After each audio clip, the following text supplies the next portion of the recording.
casa viva. Elsa Bornemann.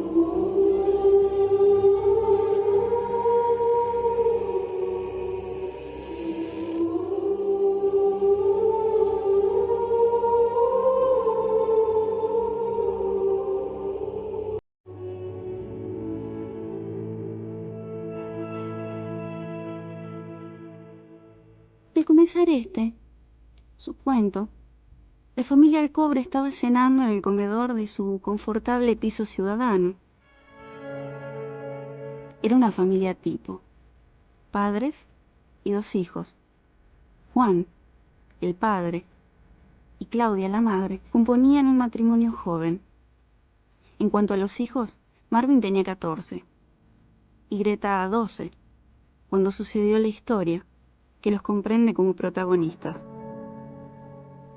Era diciembre o principios de enero, según lo indicaba un árbol de Navidad, instalado en un rincón de la sala, y a cuyo pie se encontraba un bello pesebre de cerámica, producto de las manos de Greta.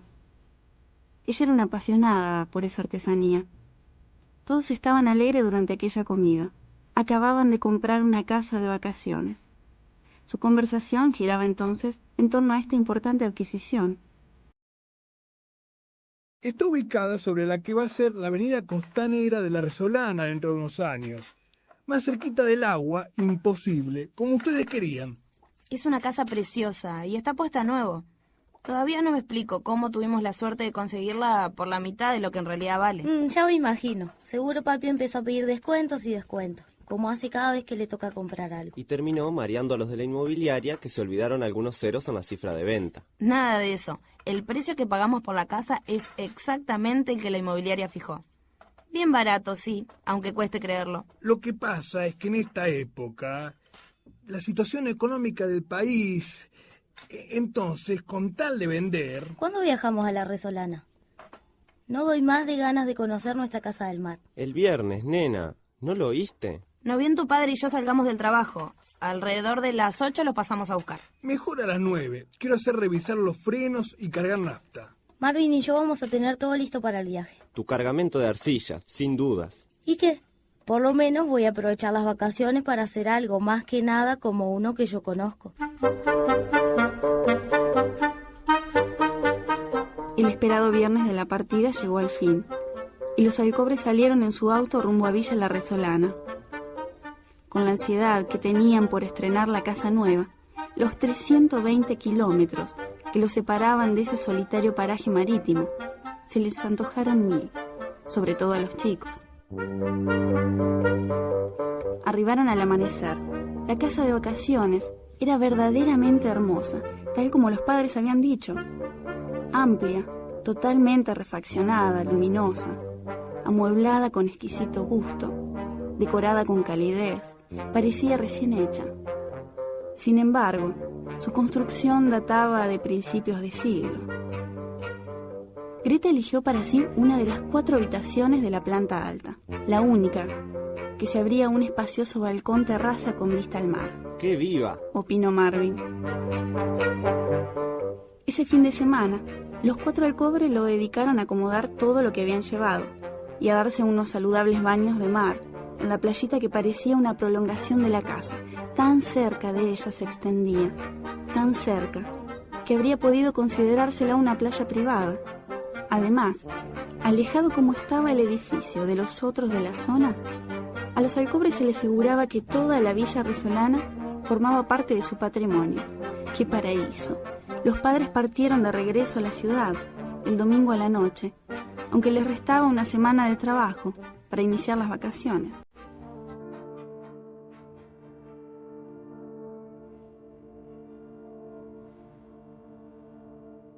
Partieron con 1000 recomendaciones para los chicos, como era de prever, sobre todo que no se apartaran demasiado de las orillas, salir a bañarse en el mar, que no salieran de la casa después de las 9 de la noche, que se arreglaran para las comidas y bebidas con la abundante provisión que les dejaban en la heladera y en el freezer.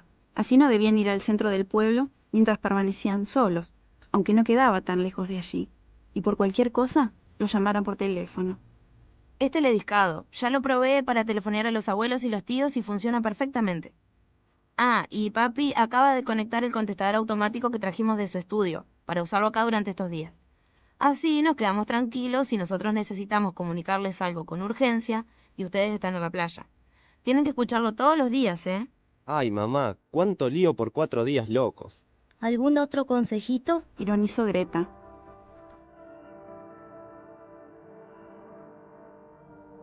Sin embargo, excitados por lo que encaraban como su primera aventura de grandes, tomaron las recomendaciones de buen humor y prometieron a todo que sí. Antes de despedirse de los padres, los sorprendieron gratamente, colocando al frente del edificio un cartel hecho de cerámica por Greta y primorosamente pintado por Marvin.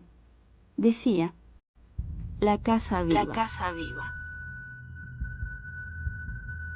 Si bien los chicos explicaron que se les había ocurrido bautizarla en ese momento porque les parecía que formaba parte de ella desde siempre, que en ese paraíso particular se sentían tan cobijados y cómodos como en el departamento del centro, lejos estaban de suponer que habían acertado con el nombre justo. Ya era cerca de la madrugada cuando Greta y Marvin decidieron ir a dormir. Habían estado jugando a los dados en la sala de la planta baja.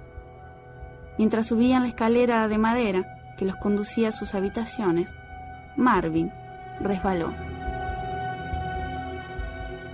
Si no hubiera sido porque Greta logró atajarlo, ya que se encontraba 2 escalones más abajo, buen porrazo se hubiese dado al rodar desde allí arriba. Qué raro. No es de papá. ¿Cómo no la vimos antes? ¿Quién la habrá dejado en ese peldaño? La gorra era una de esas que formaban parte de los trajes marineros que solían usar los varones de principio de siglo. Qué raro. Más tarde, ya en su cuarto y en su cama, Greta sintió blandas pisadas que recorrían su balcón terrazo. Sugestionada, eso es. Estoy totalmente sugestionada por el asunto de la gorra. Encendió el velador y se levantó con decisión, haciéndosela valiente como cada vez que algo le producía temor. Prendió el farol de la terraza y de un tirón de la correspondiente soguita corrió los cortinados del ventanal.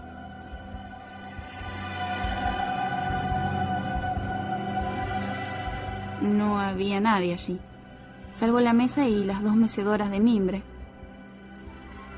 Nadie ni nada.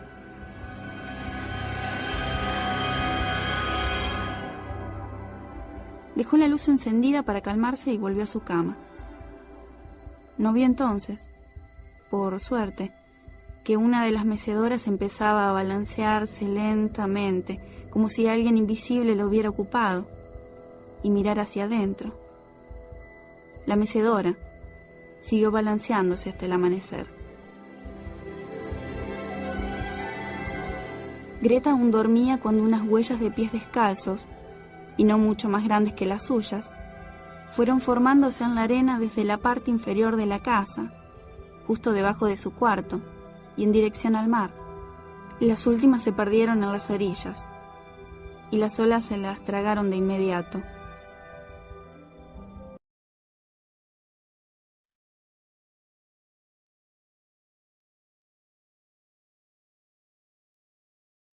Durante la mañana del lunes, los hermanos disfrutaron del mar y de la playa. Marvin estaba entretenido con su tabla de surf. Greta tomaba sol sobre una loneta, mientras que de a ratos leía una novela de amor ultra romántica, de esas que si se pudieran retorcer como una toalla empapada, seguro que chorrearían almíbar. De pronto el calor la venció y se quedó dormida. No habría pasado un cuarto de hora, cuando la despertó una caricia húmeda sobre una mejilla. Sin abrir los ojos protestó. Ufa, Marvin, no molestes. La caricia recorría ahora su espalda. Era un dedo índice, marcando suavemente el contorno de su columna vertebral. Sintió un cosquilleo. Ahí sí que abrió los ojos enojada. ¿Será posible que no puedas dejarme en paz? ¡Qué sorpresa! A Marvin podía contemplárselo en el mar, aún jugando con su tabla. Y debía de ser el reflejo del sol, el que le hizo ver a Greta algo así como una delicadísima forma de una mano de muchacho, flotando un instante a su alrededor, para enseguida desvanecerse en el aire, en dirección al mar. La chica se inquietó. Marvin, ya estoy achicharrada, vuelvo a casa, el sol me está haciendo ver visiones. Marvin. Volvió a gritar entonces, empezando a asustarse. Marvin. Marvin. Su hermano salió del mar 5 minutos después con la frente herida y sin la tabla. Greta lo vio corretear hacia ella, sujetándose la cabeza con ambas manos mientras le decía: No pasó nada grave, un pequeño accidente. No sé cómo, pero la tabla se me escapó, caí al agua y la maldita volvió contra mi frente con la fuerza de 1.000.000 de olas. Más tarde, ya en la casa, Greta curaba la herida de Marvin. ¿Te parece que vayamos a una farmacia o que llamemos a mamá? No, nena, no es nada. En 2 o 3 días ni cicatriz me va a quedar. Lástima que perdí la tabla. El lunes transcurrió sin que ningún otro episodio desagradable turbara la tranquilidad de los hermanos. Todo bien, todo al pelo, le contaba Greta esa noche a sus padres, cuando ellos les telefonearon para saber cómo andaban.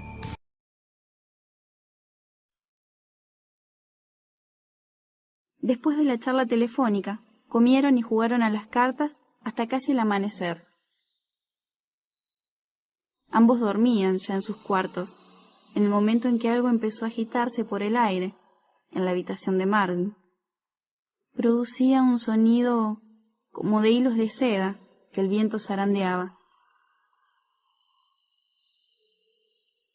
El muchacho dormía profundamente y nunca se hubiera despertado debido a ese ruidito, a no ser porque de repente esa especie de madeja de hilos se depositó sobre su cara y se apretó contra ella, comenzando a quitarle el aliento. Al principio Marvin reaccionó instintivamente, dormido como estaba. Sus manos intentaban inútilmente desprenderse de esa maraña que amenazaba ahogarlo.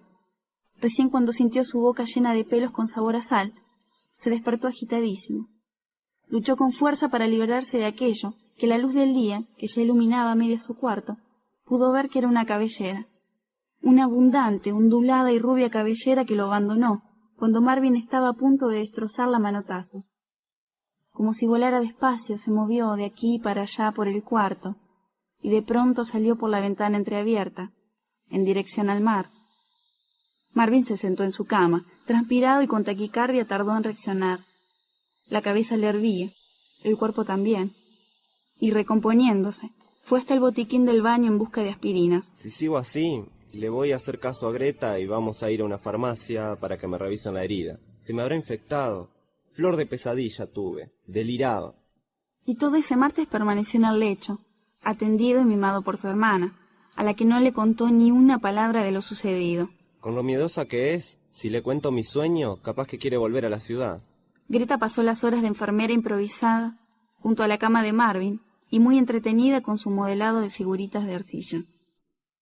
Hizo varias, pero la que más le gustó fue un florerito con la forma de una bota. Las pintó a todas y las puso a secar sobre la mesa de mimbre de su balcón terraza. Enfrente, el bello mar y el constante rugido de las olas. Entre ellas, un constante gemido, inaudible, desde la playa. Cuando los padres les telefonearon, cerca de la hora de cenar, el informe de los chicos fue el mismo que el del día anterior. Todo bien, todo al pelo. El miércoles a la mañana, bien tempranito y después de comprobar que Marvin dormía plácidamente, Greta bajó a caminar por la playa. Volvió para la hora de desayunar. Quería despertar a su hermano con una apetitosa bandeja, repleta de tostadas y dulce de leche. Cuando intentó abrir la puerta de entrada a la casa, sintió que alguien resistía del otro lado del picaporte. La puerta, entre que ella empujaba de un lado y alguien del otro, impidiéndole el acceso, se mantenía apenas entreabierta. Vamos, Marvin, qué tontería. Espero que abra de una buena vez. Nadie le contestó. Greta espió entonces por el agujero de la cerradura y pudo ver una tela de lana rayada, como la de las mallas antiguas, aunque ella lo ignorara. ¿Qué broma es esta, Marvin? Que me abras de inmediato, te digo. Dale, bobo. Greta volvió a empujar. En esta oportunidad, ya nadie resistía del otro lado, por lo que entró a la sala casi a los saltos, impulsada por su propia fuerza. Y encima te escondiste. Sí que estás en la edad del pavo, Marvin. Un leve chasquido, que provenía de uno de los ventanales corredizos, le hizo darse vuelta. Greta se dirigió entonces al ventanal y separó con vigor ambos cortinados.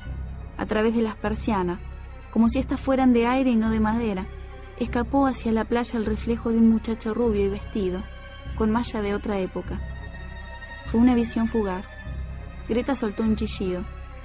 Marvin se apareció de repente en lo alto de la escalera, casi con la almohada pegada a la cara y protestando. No se puede dormir en esta casa. ¿Qué significa este escándalo?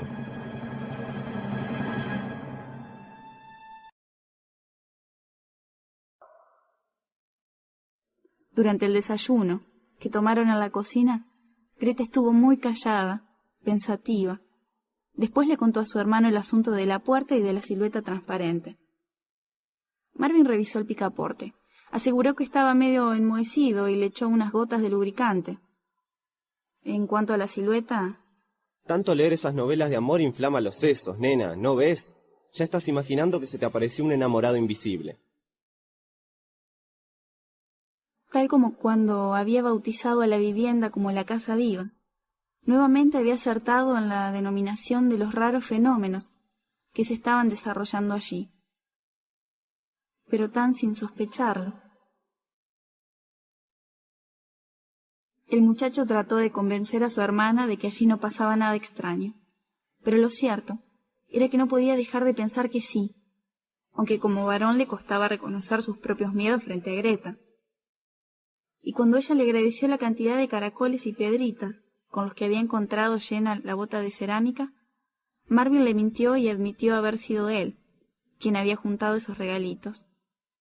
Pero la verdad era que no. ¿Quién entonces? Después de almorzar y dormir una breve siesta, los hermanos decidieron bajar a la playa a juntar almejas. Y allá fueron los dos, con baldes y palas, y estuvieron recogiendo los bichos hasta el atardecer. Cuando regresaron a la casa, encontraron las paredes muy sudadas, como si fueran organismos vivos, que habían soportado estoicamente los 30 y pico de grados de temperatura que había hecho esa tarde. En el sofá de la sala, la presión sobre los almohadones indicaba que alguien había estado descansando allí. En los peldaños de la escalera, huellas de arena que iban hacia la planta alta. Para los tres hechos, los hermanos hallaron explicaciones más o menos lógicas. Ninguno de los dos quería confesar que empezaba a sentir verdadero miedo, mucho miedo. Aquella fue una noche de luna llena. Todo el paisaje marino parecía detenido en la inmovilidad de una tarjeta postal. Después de hablar por teléfono con sus padres, Greta y Marvin salieron a caminar un poco por su playita particular. Estaban alegres tras la conversación. Un poco caminaron, poquísimo, porque ahora ambos iban juntos y ambos pudieron oír cómo eran seguidos por unas pisadas, 2 o 3 metros a sus espaldas. Sin embargo, por allí no caminaba otra persona que los hermanos. Las pisadas habían partido cerca de la casa y llegaban hasta casi las orillas, hasta el mismo lugar donde Greta y Marvin sintieron pavor y regresaron a la carrera de vuelta adentro. Como la noche había sido tan serena, pudieron observar a la mañana siguiente las marcas en la arena de sus propias huellas, más otras, esas que los habían seguido y que ahora a la luz del sol miraban cómo se perdían en el mar. Llamemos a mami, quiero que ellos vengan y adelanten el viaje o nos vamos nosotros, Marvin. Tengo miedo, estoy muerta de miedo. Los vamos a preocupar mucho. Y además, ¿qué les decimos? ¿Que estamos asustados por un fantasma? Si el sábado a la madrugada ya van a llegar. Dale, nena, confía en mí. No seré un superhombre, pero conmigo no va a poder un vulgar fantasmita. Después de todo estamos bien, ¿o no? Semi convencida, Greta dijo que sí. Durante el resto de ese día se quedaron a comer en la playa, provistos como habían ido de una canasta de alimentos, sombrilla, reposeras, revistas, paletas y la infaltable novela de amor de Greta. Pasaron un día bárbaro, como decían ellos. La inquietud de las horas pasadas parecía haber quedado definitivamente atrás. Pero no. Cuando regresaron a la casa, alrededor de las 8 de la noche, Marvin subió a darse un baño. Greta sacudía las lonas antes de entrar, cuando alcanzó a oír el pip del contestador telefónico, anunciando que acababa de grabarse un llamado. Corrió hacia el aparato. Llamado de mami, seguro. Puso en funcionamiento el rebobinador del cassette de grabación y se dispuso a escuchar el mensaje. Lo que escuchó le sacudió el corazón. Era la voz de un jovencito, sin dudas, que se expresaba medio como pegando cada palabra con la siguiente, tal como si hiciera un esfuerzo sobrehumano para hablar, y que decía: Estoy enamorado de Greta. Amo a Greta. Quiero quedarme solo con Greta. Estas 3 oraciones, estiradas como goma de mascar, eran repetidas hasta que concluía el tiempo de grabación con un largo suspiro entrecortado. La chica corrió escaleras arriba. Se oía la ducha y el canturreo de Marvin. Ya iba a llamarlo angustiada cuando vio que el teléfono del cuarto de su hermano estaba descolgado. Ajá, con que fue él. Qué broma siniestra me hizo el condenado. Ya me las va a pagar. Entró en el cuarto de Marvin de puntillas y colgó el auricular. Ahora seguro va a venir a vestirse. Buen susto le voy a dar. Y Greta decidió ocultarse debajo de la cama. Ya llegaría Marvin. Ya buscaría sus zapatillas y entonces zápate. Ella le tomaría las manos. Creyendo, como él creería, que su hermana se encontraba en la planta baja. ¡Ja! Va a ver ese, se le van a erizar los pelos. Greta levantó entonces la colcha. Se arrodilló junto a la cama. Empezaba a acostarse sobre el parquet, cuando vio junto a las zapatillas de su hermano aquellos pies descalzos, separados de todo el cuerpo. Un par de pies de varón que salieron disparando de la habitación, como al impulso de los gritos de la jovencita.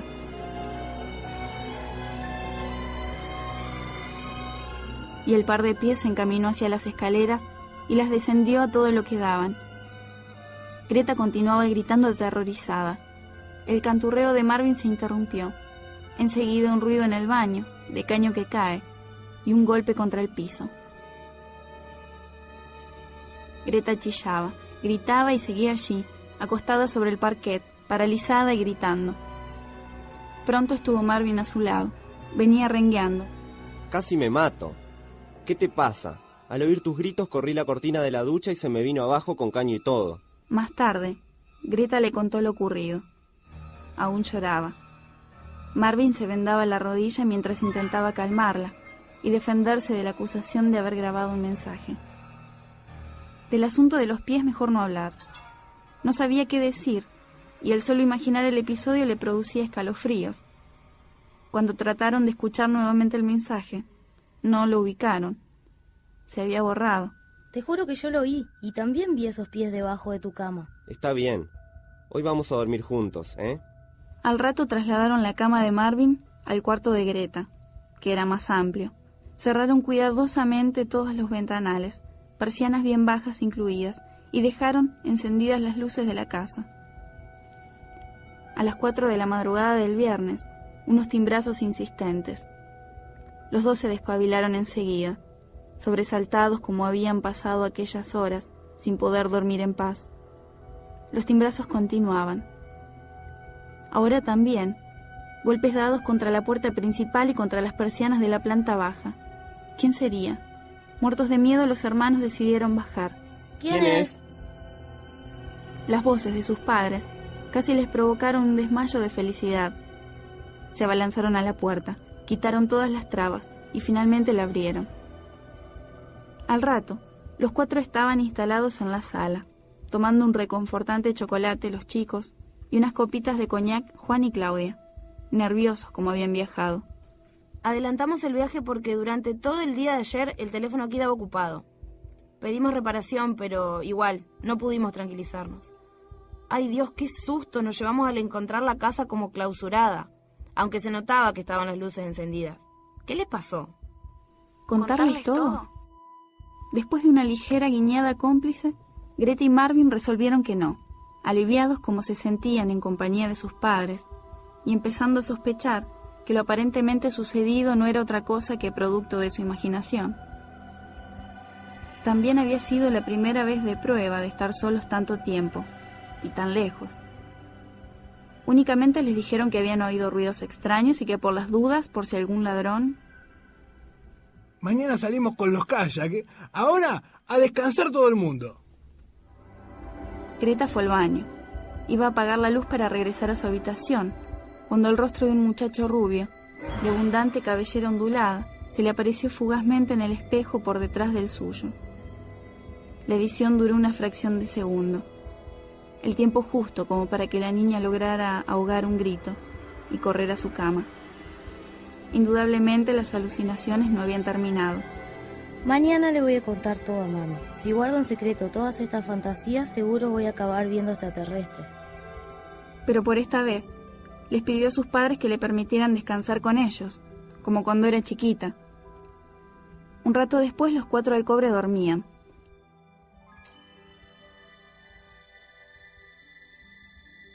Primero fue un chasquido proveniente de la cocina y que nadie oyó. Enseguida otro, más fuerte que el anterior. Algo se estaba resquebrajando. De inmediato, un ruido como de cristales que se parten contra el piso. Entonces sí que los 4 se despertaron. Se apuraron en llegar a la cocina. Todos los azulejos de una de las paredes se estaban despegando como figuritas de papel, separándose varios centímetros del cemento, antes de estrellarse contra las baldosas del suelo.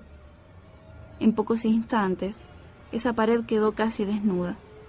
Los chicos no se asustaron mucho, por supuesto, pero el padre opinó que se trataba de un mal pegamento, y que la dilatación de los materiales, y que ya le iba a reclamar al arquitecto que se había encargado de las refacciones. La madre puso en marcha el ventilador de techo para refrescar el ambiente cálido de la cocina cerrada, y los invitó a otra vuelta de chocolate, mientras le ofrecía un licorcito helado a su marido.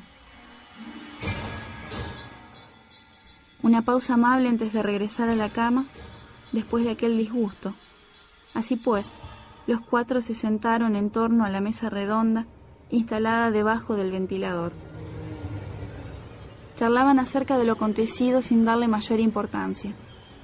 Un crack, seguido de otro y de otro más, les hizo elevar las miradas hacia el techo. Varias grietas se comenzaban a dibujar allí, exactamente alrededor de la parte central del ventilador que giraba normalmente. El último crack fue la alarma de que el artefacto amenazaba desprenderse. ¡Levántense! ¡Salgan de acá rápido! Los 4 consiguieron salir de la cocina con la celeridad necesaria como para salvarse de lo que podía haber sido una catástrofe. El ventilador de techo se desprendió, girando enloquecido, y girando aún, se desplomó sobre la mesa. Instintivamente la madre se llevó las manos al cuello. Los demás la imitaron y tragaron saliva. Indemnización. Eso es, indemnización por daños y perjuicios. Eso es lo que le voy a pedir al incompetente de ese arquitecto. ¿A quién hizo instalar las cosas? Podríamos haber sido degollados. Es como para denunciarlo, es inútil. Calma, Juan. El estudio no abre hasta mañana a las 6 de la tarde. Hasta entonces, calma, por favor, ¿eh? Mañana a la tarde lo voy a ir a buscar a su estudio de la Resolana. Y si no está, sus empleados van a hacerse responsables. ¿Qué se cree ese? Cualquiera de nosotros podría haber caído degollado. A la media hora, los 4 se retiraron a dormir siquiera un rato.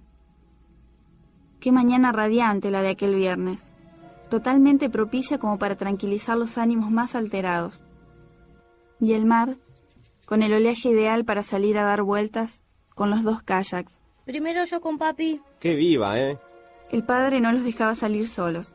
La mamá ni soñar con que iba a encerrar medio cuerpo en esa canoa tipo esquimal y a luchar contra las olas con la única asistencia de un remo. Así fue como Greta y su padre se lanzaron al mar, cada uno en su correspondiente kayak. Marvin decidió nadar un rato.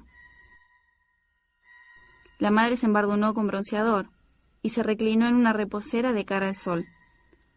De tanto en tanto, controlaba que sus 3 deportistas anduvieran por allí, con una mirada atenta.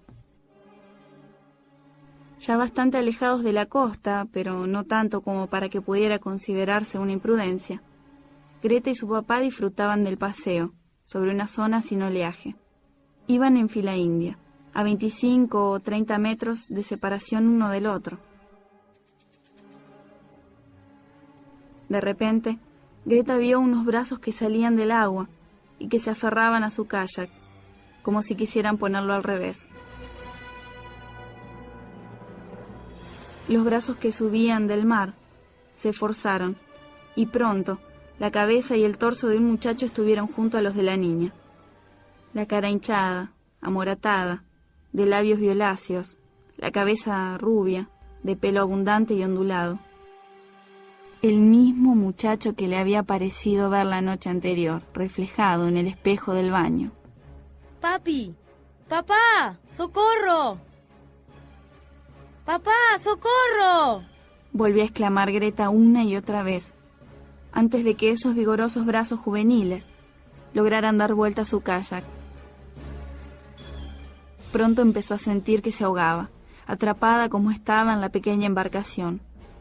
Sintió que la besaban, con desesperación, y que aquellos brazos la arrastraban hacia las profundidades, rasguñándola en el brutal intento de llevársela consigo. El padre se deshizo de su kayak y nadó hacia el lugar a donde había visto hundirse a su hija. Logró rescatarla, después de una pelea feroz, con quien en aquellos momentos de horror le pareció un embravecido animal marino. Cuando llegó a la costa, con su hija a la rastra, la reanimó. Greta ya abría los ojos y volvía a respirar por sus propios medios. Fue en esos instantes cuando el papá advirtió que su mujer no se encontraba en las inmediaciones. La reposera, la revista, los anteojos de sol tirados en la arena, de ella ninguna otra señal. Volvió a la casa cargando a Greta en brazos. Nadie estaba allí. Angustiadísimo tomó el teléfono y llamó a la policía, al servicio de guardavidas de la playa cercana, al puesto sanitario. No había concluido aún con sus desesperadas comunicaciones cuando una ambulancia se detuvo en la puerta de la Casa Viva. De ella bajó Claudia, llorando desconsolada. De ella bajaron una camilla, en la que yacía Marvin, inerte. 3 guardavidas y 2 enfermeros explicaron. No, el chico se ahogó después del golpe. Se ahogó porque el golpe lo desmayó. También tamaña tabla. El impacto fue terrible. Nosotros lo sacamos con la mayor rapidez posible, pero ya no había nada que hacer. Mire qué tabla sólida. Aquí está. Esa es la tabla de Marvin. La tabla de surf, la que perdió el otro día. Y los 3 se abrazaron y lloraron juntos, hasta casi agotar las lágrimas. Por supuesto, al día siguiente de la tragedia, los Alcobre regresaron a la ciudad. La Casa Viva fue puesta en venta, de inmediato, y por 1/4 parte del precio de lo que en realidad valía. Querían deshacerse de ella lo antes posible. Aún sigue en venta, y eso que transcurrieron 4 años de aquel desdichado suceso, ni siquiera logró alquilarse. Es probable que los rumores en torno a lo ocurrido a la familia Alcobre hayan circulado con rapidez. Seguramente volverá a quedar abandonada. Por Juan y Claudia en esta ocasión, tal como cuando ellos la descubrieron, había sido abandonada por los Padilla, por los Caride y por los Ayerza.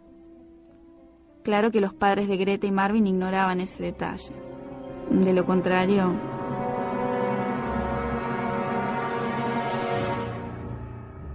¿Acaso pasen 15 o 20 años hasta que el muchacho rubio de pelo ondulado y abundante vuelva a tener otra oportunidad? ¿Otra oportunidad de qué? De enamorarse. De que se enamoren de él. A las inmobiliarias de Villa La Resolana les interesa su negocio y además a ellos no les consta de que ciertos hechos hayan sucedido tal como se rumorea. Opinan que se trata de desgraciadas casualidades y que la gente suele ser muy impresionable.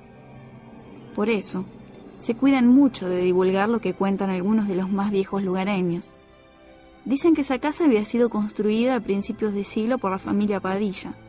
A ella pertenecía Gastón, un simpático jovencito de 12 o 13 años, de pelo rubio, ondulado y abundante, el mismo, que había muerto ahogado ahí nomás, frente a la casa, pocos días después de que la habían estrenado. Su abuela, la única moradora que quiso permanecer en la residencia hasta su propia muerte, que fue de puro viejita nomás, aseguraba que el fantasma del pobrecito de su nieto preferido vagaba por allí, almita en pena, a la que ella no podía dejar sola. Varios años después, los Caride y más adelante los Sayerza, familias que compraron la casa sucesivamente, dijeron al abandonarla que en ese sitio sucedían cosas muy raras. Algunos cuentan que tanto los Caride como los Sayerza habían estado a punto de perder a una de sus hijas menores, ahogadas en el mar, mientras pasaban allí sus vacaciones, y que los muchachos de ambas familias, hermanos o novios, sufrieron extraños accidentes, como si el ánima se hubiera sentido celosa de ellos.